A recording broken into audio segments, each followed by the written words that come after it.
오늘부터 요한복음 말씀도 이제 좀 함께 살펴볼 건데 그동안에 여호수아의 순종 내용 말씀을 우리가 잘 살펴보았고 오늘부터는 요한복음 말씀 함께 보도록 하겠습니다. 우리 말씀 제목 한번 읽어볼까요? 시작.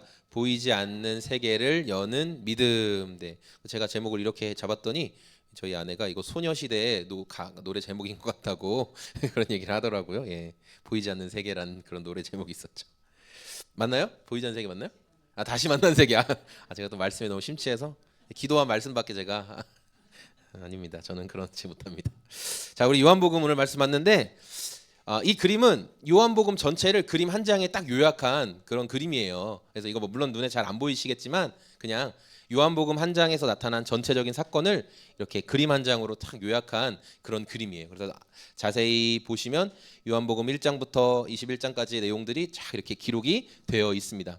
요한복음은 굉장히 특별한 책이에요. 물론 모든 성경이 하나님의 감동하심하에 쓰여진 책이니까 다 소중하고 다 귀한 책이지만 특별히 요한복음에서는 예수님께서 보여주신 그 기적들이 표면적인 이유가 아니라 그 내면에는 어떤 의미가 있었는지. 예를 들어 예수님께서 어떤 사람 앞에서 물을 한 잔 딱 마시셨어요. 그런데 거기에도 어떤 의미가 있다라는 것을 이제 요한이 후에 풀어서 설명한 내용이에요. 그래서 여기 보면 7개 이렇게 나오는데 성경은 7이 완전한 숫자를 의미하잖아요. 그래서 예수님이 자신을 나는 무엇이다라고 나는 뭐 양의 문이다, 나는 생명의 떡이다 그렇게 7번 말씀하신 내용. 그리고 7가지 예수님이 보여주신 기적, 가나의 혼인잔치에서 물을 포도주로 바꾼 사건부터 해서 예수님의 7가지 기적을 이렇게 표현해주고 있어요. 어쨌든 요한복음 안에서는 이렇게 예수님이 하신 일에 외적인 게 아니라 그 사건이 무엇을 말하고 있는지를 영적으로 풀어서 설명해주고 있다.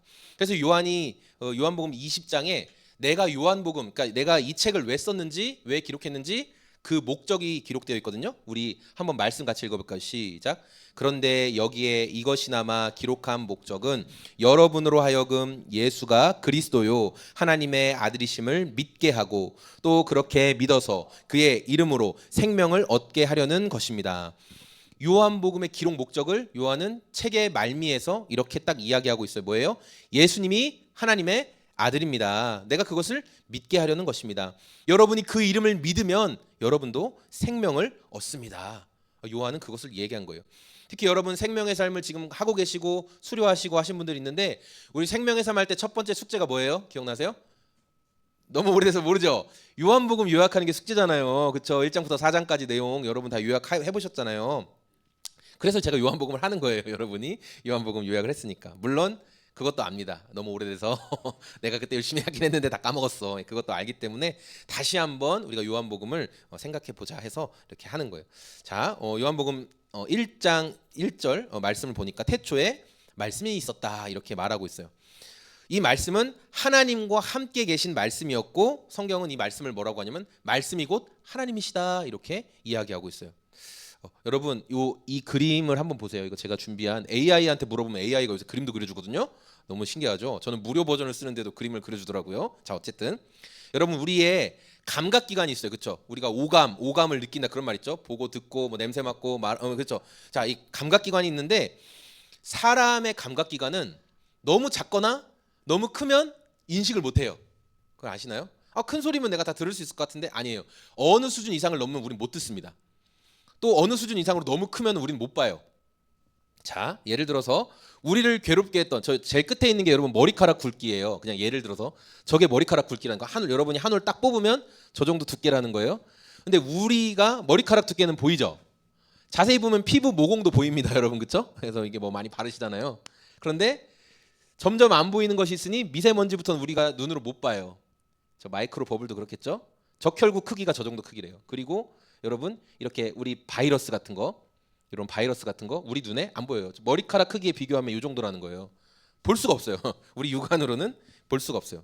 또 반대로 우리가 만리장성 예를 들어 아니면 미국 대륙 한눈에 들어옵니까? 한눈에 안 들어와요. 볼 수가 없어요. 그냥 끝없이 펼쳐진 땅 위로만 보일 뿐이에요. 끝없이 펼쳐진 바다로만 보일 뿐이에요. 그래서 사람들은 각종 기계 장치를 동원해서 이제 보는 거죠. 그래서 이런 것들을 보기 위해서는 아주 작은 현미경 같은 것들을 통해서 보게 되고 또 아주 큰 우주는 망원경을 통해서 우리 지구 너머의 세상을 망원경을 통해서 봐요. 우리 눈으로는 못 봐요. 갤럭시 25가 아무리 좋아도 우주 너머까지 못 봅니다. 예, 특별한 장치가 필요해요. 그래서 여러분 제가 하고 싶은 말이 이거예요. 내 눈에 보이지 않으니까 없어. 내 눈에 안 보이니까 없어라고 말하는 사람들이 있죠. 내 눈에 안 보이잖아, 안 들리잖아. 그러나 이러한 정밀한 장치가 개발되고 나타나면서 아, 보이지 않는 세계가 있었구나라는 것을 사람들이 알게 된다는 거예요. 사람들은 미터, 센티미터 정도만 알고 있었는데 광학 장비가 발달하면서 마이크로미터가 나오고 그다음에 로우님 나노미터 말하고 싶어가지고 아까부터 막 준비하고 있어요. 나노미터가 나오고 맞아요. 계속 미터가 나와. 여기 보니까 여기 뭐 쿼크 뭐 하여튼 뭐 너무 작아가지고 나노보다 더 작은 세계. 이 머리카락 굵기 하나에 수만 그러니까 1000배씩 작아진다고 하더라고요. 1000배씩. 그 머리카락 하나 두께 엄청나게 작은 걸 더 올릴 수 있는 어쨌든 이런 단위들을 사람들이 기술이 발달하고 장비가 발달하면서 보게 된다는 거죠. 근데 그게 없었던 세계예요? 아니에요. 원래부터 있었어요. 근데 우리가 발견을 못하고 있었던 거죠. 우리 눈으로 볼 수 없다고 해서 우리 귀로 들을 수 없다고 해서 없는 게 아니라 있다. 우리가 몰랐을 뿐이다. 그래서 여러분 하나님이란 분에 대해서도 하나님 뭐 있어? 없어? 이런 얘기를 할 때 하나님은 우리가 그렇게 결정 지어버리기엔 너무나 크신 분이거든요. 그래서 우리 오늘 종진 형제가 아직 안 왔지만 우주를 공부하는 종진 형제 우주의 개념도 엄청 크죠. 그런데 하나님을 성경은 뭐라고 하고 얘기하고 있어요? 우리 3절 말씀 읽어볼까요? 시작.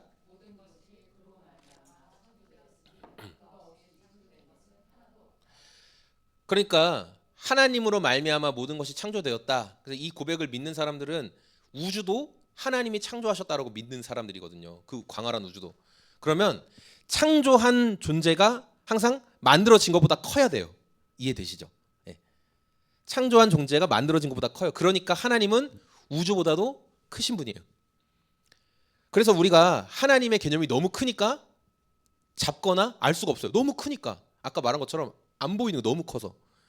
그래서 하나님께서 이 하나님을 보여주시기 위해서 보내주신 분이 예수님이라는 거예요. 너무 하나님이 너무 크시니까 우리가 감을 못 잡으니까 예수님을 통해서 하나님을 보여주시고자 했다는 거예요. 그래서 여러분 주변에서 혹시 어떤 분들이 난 하나님 다 알아, 내가 뭐 하나님은 이렇다 저렇다 내가 다 기준을 다 말할 수 있어. 자, 그런 분들은 착각이나 큰 교만에 빠져 있는 분이에요. 사실 우리가 하나님 어떻다 저렇다 함부로 말할 수 있는 분이 아니죠. 그럼 우리가 하나님을 어느 만큼 알 수 있냐? 하나님이 우리에게 열어서 보여주신 만큼. 그래서 제가 그걸 뭐라고 했어요? 승민아, 이렇게 커튼을 열면 뒤에 세상이 보이죠? 닫으면 안 보이죠? 열면 보이고. 이게 뭐예요? 하나님이 계시, 열어서 열릴 계, 볼시, 열어서 보여주신 만큼만 보인다는 거예요. 이게 계시예요. 이해되시죠? 우리 교회 커튼이 있어서 너무 좋아요. 설명하기 너무 좋아 항상. 열어서 보여주신 만큼만 보여요. 하나님이 가리시면 안 보여요. 그런데 열어주신 만큼만 보여주신다는 거예요. 그래서 하나님은 우리에게 하나님이 어떤 분이신지 열어서 보여주기를 원하셨어요. 어떻게? 저와 여러분이 한 권씩 다 가지고 있는 이 성경을 통해서 하나님은 어떤 분이시다라는 것을 열어서 보여주시기를 원하셨어요. 그래서 여러분 누군가 하나님에 대해서 이야기하는데 이 성경 말씀과 다른 이야기를 한다든지 성경엔 이렇게 기록되어 있는데 그것과 정반대의 이야기를 한다든지 아니면 내 생각에는 이럴 것이야 라고 말하는 것은 하나님의 원래 열어서 보여주신 뜻과는 다를 수 있다라는 것을 우리가 알아야 돼요. 그럼 우리가 이 성경을 통해 오늘 짧은 말씀을 통해 알 수 있는 것은 뭐냐면 예수님은 100% 하나님이시고 또 동시에 예수님은 100% 완전한 사람이었다. 100% 하나님이시고 100% 사람이었다. 이렇게 성경이 말씀하고 있어요. 자, 이 이야기를 듣는 순간 여러분은 벌써 마음에 에이 그게 말이 돼? 뭐 50대 50 섞거나 뭐 한 60대 40 정도로 좀 이렇게 뭐 신성이 좀 더 높으시거나 뭐 이래야지. 어떻게 사람도 100% 하나님도 100% 이게 말이 돼? 여러분 그렇게 생각할 수 있어요. 그래서 제가 시작할 때 서두에 말씀드린 거예요. 사람은 너무 크거나 너무 작은 것을 볼 수 없는 한계를 가지고 있다. 그래서 내가 보지 못하는 세계를 경험하기 위해서 망원경이나 현미경처럼 광학 장비가 필요하다라는 거예요. 그것을 통해서 보면 나는 저 하늘 위에 뭔가 없다고 생각했는데 우주가 있고 그것을 통해서 우리 피부를 확대해서 보면 이 손 안에서 이 피부 안에서도 엄청난 많은 세포들을 발견할 수 있다. 그러면 예수님이 하나님이시면서 동시에 완전한 인간이다라는 것을 어떻게 받아들일 수 있을까? 그게 바로 성경의 기록과 이것을 요한이 말한 믿음을 통해서, 믿음이란 렌즈를 통해서 봐야 된다는 거예요. 자, 네 권의 우리가 복음서가 있죠. 마태복음, 마태, 마가, 누가, 요한. 그거 다 외웠잖아요, 그렇죠? 승관 선생님 다 했잖아, 맞아. 마태, 마가, 누가, 요한. 이 네 개의 복음서, 예수님이 어떤 행적을 보이셨는지를 기록한 복음서가 있는데, 특별히 마태복음에는 어떤 단어가 굉장히 자주 나와요. 뭐냐면 이루어진, 이것이 이루어진, 이 말이 15번이나 나오거든요. 이제 마태는 누구에게 마태복음을 썼냐면 유대인들한테 쓴 거예요. 유대인들은 구약 시대부터 하나님이 약속하신 메시아를 기다리고 있었어요. 승민이 고마워요. 좀 비비고, 나는 졸지 않을 거야. 맞아요, 고마워요. 그래서 구약 시대부터 예언된 메시아를 기다리고 있었기 때문에 예수님을 통해서 이루어진이라는 단어를 많이 씀으로 인해 너희가 기다리던 메시아가 바로 그분이야. 그분이 다 이루셨어. 예수님이 다 이루셨어. 그 말을 강조하고 있어요. 마가복음에서는 즉시, 곧, 이 말이 40번이나 쓰였거든요. 즉시, 곧. 예수님께서 말씀하시니 곧 이렇게 되었더라. 예수님께서 이렇게 하시니 즉시 병이 떠나갔더라. 즉시 귀신이 나갔더라. 이런 말이 나오는데 왜 그러냐면 이 마가복음은 로마인들한테 쓰여진 책이에요. 로마인들은 마태가 생각하는 것처럼 뭐 족보나 혈통이나 이런 게 중요한 게 아니에요. 능력 있어? 힘 있어? 진짜 파워가 있어? 실제적인 게 뭐 나타나? 이게 중요하기 때문에 그래, 예수님은 그분이 말씀하시면 즉시 곧 능력이 나타나는 분이야. 이걸 강조하기 위해서 마가는 곧이라는 단어, 즉시라는 단어를 많이 사용했어요. 그리고 우리가 살펴본 요한복음에서는 어떤 단어가 가장 많이 쓰이느냐? 믿음이란 단어가 가장 많이 쓰였어요. 왜 그러냐? 예수님께서 행하신 모습의 겉모습이 아니라 그 겉모습 안에 들어있는 내면의 행동이 무엇을 의미하는가를 잘 봐야 된다. 물이 포도주로 바뀐 사건이 와, 물이 포도주로 변했네. 그게 아니라 예수님께서 함께 계시면 또 다른 설교가 나오겠네. 잔치가 끝난 것 같은 인생에도 유대인들은 포도주가 떨어지면 잔치가 끝난 거예요. 제가 얼마 전에 이 다큐멘터리 봤거든요. 전라도 분들은 아무리 잔치 음식을 풍성히 준비해도 뭐가 안 나오면 잔치가 아니다? 홍해가 안 나오면 잔치가 아니다. 그러니까 막 얘기하더라. 홍해가 안 나와버렸어. 잔치가 아니요. 막 이러면서 얘기하시더라고요. 이게 나와야 진짜 잘 대접했다 이렇게 이야기를 한다 얘기하더라고요. 그와 같이 유대인들에게는 포도주가 없으면 잔치가 아닌 거예요. 아무리 흥겹게 일주일간 진행되거든요. 축제가 결혼식을 일주일간 해요. 근데 일주일 동안 그 쓸 포도주를 잔뜩 준비해놔야 되는데 먹다가 포도주가 끝났다. 그럼 그냥 잔치 끝인 거예요. 파장.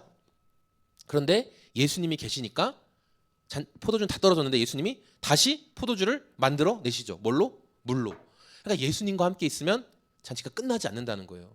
그분이 영원히 필요를 채워줄 수 있는 분이시다라는 것을, 그 이면의 뜻을 알려주는 거죠. 그 이면의 뜻을 볼 수 있는 거예요. 자, 어쨌든 그래서 요한복음 1장에 이렇게 선언하죠. 태초에 말씀이 계셨다 하면서 이 의미를 담고 있는데, 여기서 말씀이란 단어가 뭐냐면 여러분 헬라말로 로고스, 로고스라는 거예요. 로고스. 잘 적었어요. 좋았어요, 선생님이. 로고스.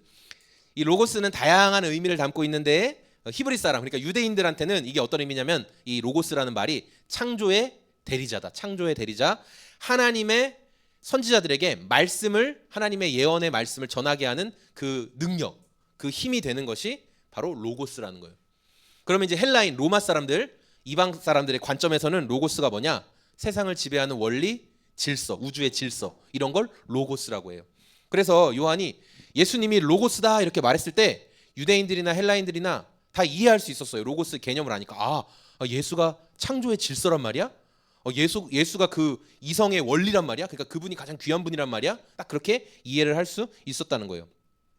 요한이 예수님을 왜 로고스로 표현했냐? 예수님이 바로 창조하신 하나님이시다. 창조하신 하나님입니다. 그런데 예수님이 창조하신 하나님이라고 요한이 왜 이야기했냐면 초대교회에 많은 이단들이 있었거든요. 많은 이단들.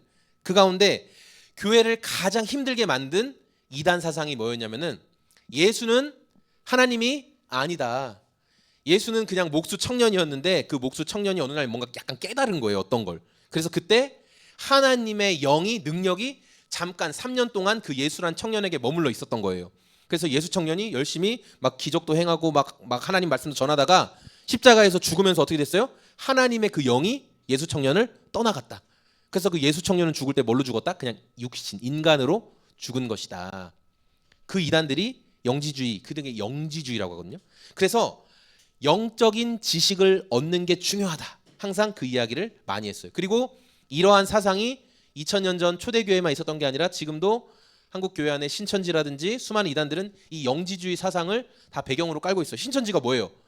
비유풀이 영적인 지식을 알아야 구원받는다. 14만 4천 명에 14만 4천 명 넘었거든요. 거기 벌써 교리를 계속 바꾸죠. 중요한 건 뭐예요? 이만희가 자기들의 그 구원자 목자인 걸 알아야 된다.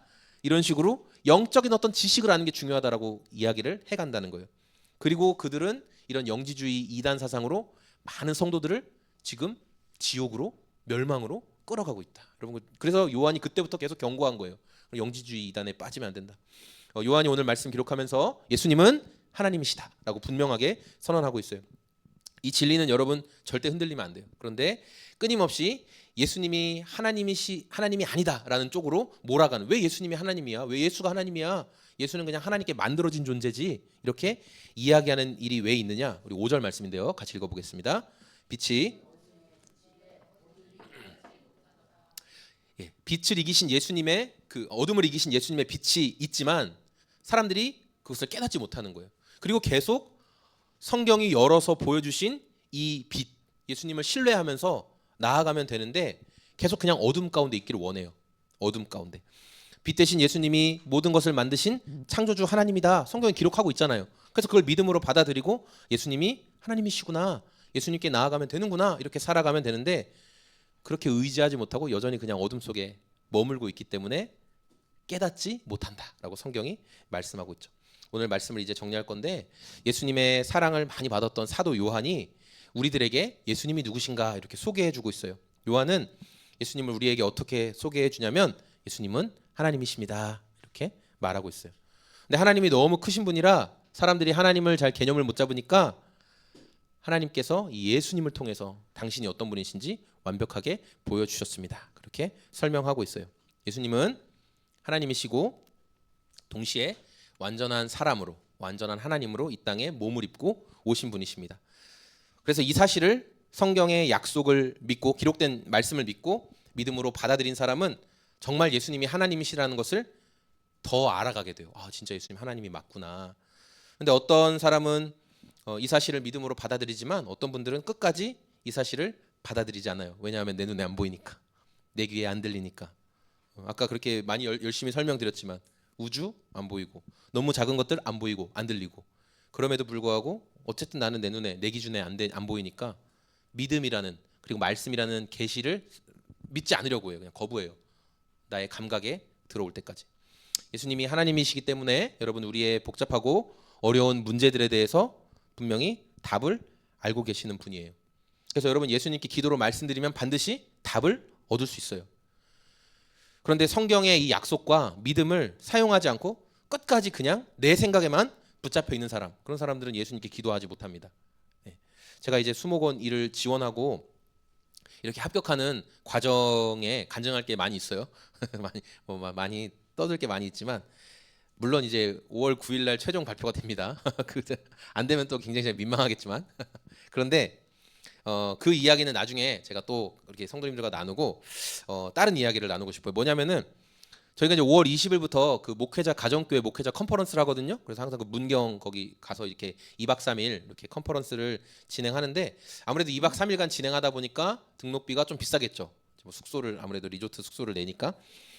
그 저한테 좀 부담스러운 금액이었지만 제가 이제 당연히 가야 된다 생각하고 4월 초에 이제 신청을 해놨어요.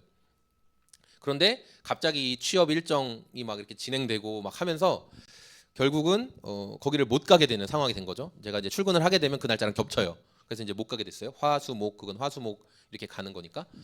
그래서 아 내가 못 가게 됐구나. 그래서 얼른 그 본부에 연락해서 좀 여쭤봤어요. 이미 환불은 일주일 지났어요. 환불하기까지 일주일이 지났고 거기도 써 있어요. 이거는 목회자들을 섬기기 위해 한 집회니까 날짜가 지나고 나서 자꾸 환불 요청 같은 거 하지 말아달라. 다른 분들 섬길 수 있게 그냥 해달라 이렇게 돼 있어요. 그래서 아 그래 나도 그렇게 해야지 생각하다가 혹시나 싶어서 전화해서 뭘 물어봤냐면 제가 이미 낸 그 등록 금액으로 그게 항상 선착순이거든요.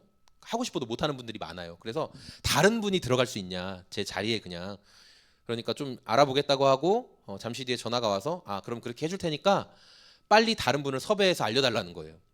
제가 알겠습니다 하고 저희 지역 모임 하시는 다른 목사님들 전화를 드려서 목사님 제가 이거 등록했는데 못 가게 돼서 목사님 혹시 가시겠냐, 금액 부담 없이 가시겠냐 했더니 목사님도 자기도 일정이 있어서 못 간다는 거예요. 그래서 이제 또 다른 목사님한테 말씀드리고 저희 지역 목장을 인도하시는 목사님한테 목사님 이거 제가 못 가게 됐습니다. 그러니까 그거 제가 알아볼게요 뭐 이렇게 하셨어요. 근데 뭐 며칠이 지나도 대답이 없으신 거예요. 그 운영팀에서는 빨리 알려달라고 했는데 그렇게 진행하실 거면 그래서 저는 이거 뭐 진행 안 되는 건가 뭐 그런 생각이 있었어요. 자 그러다가 그냥 아이고 수십만 원 그냥 날리겠네 이렇게 생각했어요. 그래서 이제 수요일 기도 이제 여기서 기도하고 이제 이런저런 기도하다가 마지막에 그냥 갑자기 그 컨퍼런스 그게 딱 생각이 나는 거예요. 그래서 그냥 예수님 그게 뭐 돈을 떠나서 그게 좀 누군가에게 잘 사용되었으면 좋았을 텐데 돈 내놓은 게 좀 아까운 마음도 들고 그러네요. 근데 연락도 없고 한 거 보면 못 구했구나. 저 대신 들어올 사람을. 그럼 예수님 가장 좋은 방법으로 그냥 해주세요. 이렇게 하고 그냥 잠깐 그냥 이렇게 기도했어요. 마무리하면서. 그리고 이제 바로 수요일 날 기도하고 다음 날 목요일 아침에 이제 한 목사님한테 연락이 왔어요. 그래서 목사님이 그거 못 가게 됐다면서 뭐 이러면서 그럼 자기가 그 자리에 어떤 선교사님이 엄청 가고 싶었는데 못 가게 됐으니까 그 선교사님을 좀 추천하고 싶다. 그렇게 해서 목사님 잘 됐네요. 선교사님이 가셔서 너무 좋아요 했어요. 그래 뭐 그동안 뭐 조경 배우느라 고생 많았어 막 이러시더라고요. 잘 됐다는데 갑자기 계좌번호 좀 알려줘 이러시는 거여서 목사님 뭐 또 무슨 소리야 그러니까 아니야 빨리 계좌번호 빨리 말해 지금 빨리 하면서 계속 연락이 와요. 계좌번호 알려드렸죠. 그러니까 목사님이 제 등록비도 이렇게 보내주시더라고요. 그러니까 자기 교회에서 그 선교사님을 등록시켜 주면서 제 계좌비를 대신 해주신 거예요.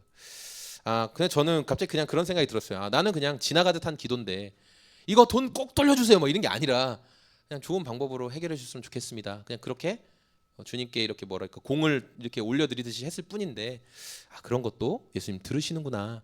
예수님은 정말 하나님이시구나. 그런 제가 체험을 더 하게 됩니다. 여러분 오늘 우리 삶에 많은 고민도 있고 괴로움도 있을 거예요. 자 그런데 거기에 그냥 절망하고만 있으면 안 된다. 예수님께 나아가서 기도로 여러분 말씀을 드리라는 거예요. 예수님 저 이런 문제가 있거든요. 제가 이런 어려움이 있거든요. 예수님 제가 이런 도움이 필요하거든요. 라고 말씀을 드리시라는 거예요. 그러면 예수님께서 그런 저의 고민과 절망 속에 빛으로 찾아오신다. 이 예수님의 일하심을 정말 기도하면서 의지하고 예수님이 하나님이십니다. 제가 믿습니다. 하고 예수님께 말씀드리면 예수님이 일하시는 것을 경험할 수 있다. 그렇게 예수님의 일하심을 더 많이 체험하는 우리 소금제작소의 모든 성도님들이 다 되시길 소망합니다. 아멘. 네, 우리